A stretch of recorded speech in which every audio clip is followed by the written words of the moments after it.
नमस्कार, आप देख रहे हैं वी टाइम न्यूज।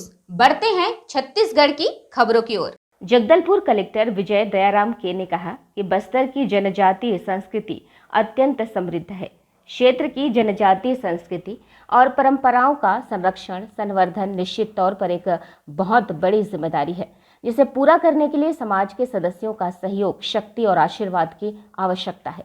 कलेक्टर विजय ने आसना स्थित बादल अकेडमी में जनजातीय संस्कृति के संरक्षण के साथ ही बादल अकेडमी में संचालित गतिविधियों के विस्तार पर विभिन्न जनजातीय समुदायों के समाज प्रमुखों और उनके सदस्यों के साथ चर्चा की। चर्चा से पूर्व कलेक्टर के आगमन पर बस्तरिया परंपरानुसार उनका स्वागत किया गया। उन्होंने समाज के सदस्यों से संवाद हेतु निरंतर जुड़े रहने की बात कही।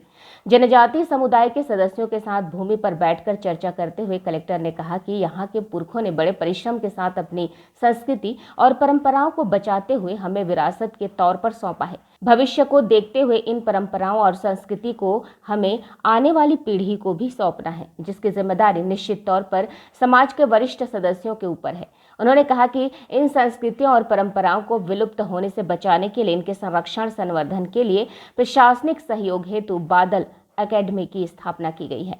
यहाँ परंपरा और संस्कृति के संरक्षण की जो बुनियाद रखी गई है, उसमें भव्य भवन के निर्माण में अपना योगदान देंगे।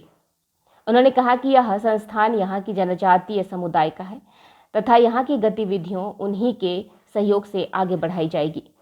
उन्होंने बादल संस्थान द्वारा संचालित गतिविधियों में किसी प्रकार की शिथिलता नहीं लाने और कार्यों में तेजी से आगे बढ़ाने की बात कही।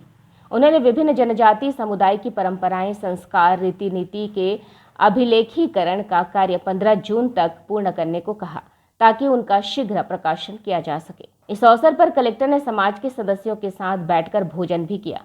बस्तर की परंपरा अनुसार सरगी पत्तों से बने दोने और पत्तल में उन्हें दाल भात और विभिन्न साग सब्जी के मिश्रण से तैयार मिक्स आमट के साथ ही कुलियारी भाजी, मड़िया पेज और आम की चटनी परोसी गई।